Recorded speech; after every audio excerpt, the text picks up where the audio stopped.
लीजिए दे रहा हूं, ये पहला फोटो देख लीजिए, ये फोटो देख लीजिए। आप देख सकते हैं यायर की बेटी, मैंने रख दिया नाम यायर की बेटी। इसकी घटना को दो जगह पे कैसे रिकॉर्ड किया देखिएगा।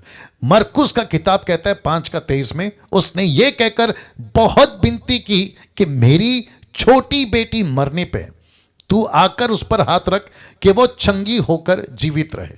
यस, अब इसको देखिए, मरकुस 5:35 क्या कहता है देखो। वह यह कह ही रहा था कि आराधनालय के सरदार के घर से लोगों ने आकर कहा तेरी बेटी तो मर गई। तो इसका मतलब है कि जब बाप यीशु से बात कर रहा था, बेटी घर पे थी और बेटी क्या थी, बीमार। लेकिन जब वो बात करते करते यीशु के पास पहुंचा तो तब से लेकर ये नौकर आने तक, क्योंकि 25 से लेकर 35 तक में आपको पता है कि एक 12 साल की औरत जिसको लहू बहने का रोग था, यीशु उसके साथ में बिजी थे। यस, तो नौकर आकर कहता है अरे अभी तो लेट हो गया। बोला फिर क्या करे, तेरी बेटी तो मर गई है। अब इसको देखिए, मत्ती का 9:18, वह उनसे ये बातें कह ही रहा था कि देखो एक सरदार ने आकर, यही सरदार यायर आकर कहा, उसे प्रणाम किया और कहा मेरी पुत्री मतलब मेरी बेटी अभी मरी है, अभी मरी है, परंतु तू चलकर अपना हाथ उस पर रख तो वो जीवित हो जाएगी। अब इसको पढ़ते वक्त में क्या लगता है कि मरकुस कहता है कि बाप को नहीं पता कि बेटी मर गई है, बल्कि बाप को पता है कि बेटी बीमार है। You got the point. और मत्ती कहता है कि बाप को पता है और बेटी मर गई है, और वो कहता है कि वो अभी अभी मरी है, आप चल के इसको ठीक करिए। ये क्या चक्कर है? तो वापस कहता हूं, परेशान होने की जरूरत नहीं है, क्योंकि आपके लिए सबका तोड़ समझते हैं, सबका खुलासा आपके बीच में लेकर आ। तो इसको रखने से पहले वापस कहता हूं कि लिखाई कब हुई है? यीशु की घटना के टाइम पे नहीं। कितने साल का गैप है? कम से कम 20 से 30 साल का गैप है।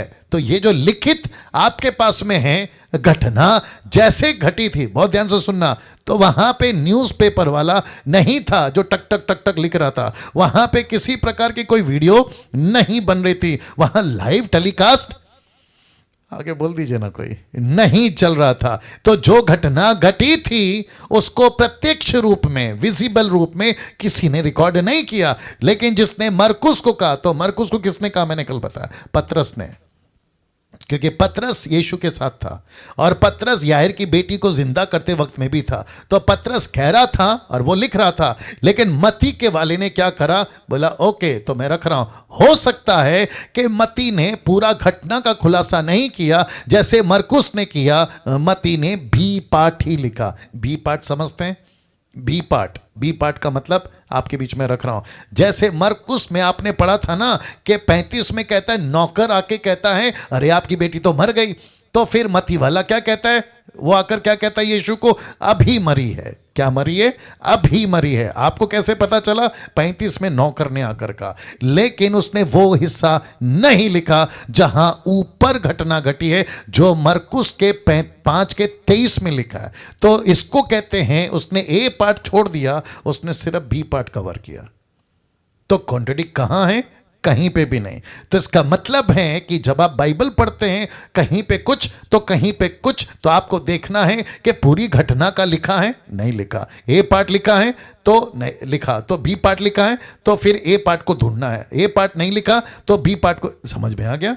तो ऐसे करके आप क्या कर सकते हैं? घटनाओं का आकलन कर सकते हैं and you can come to the conclusion. तो ये रहा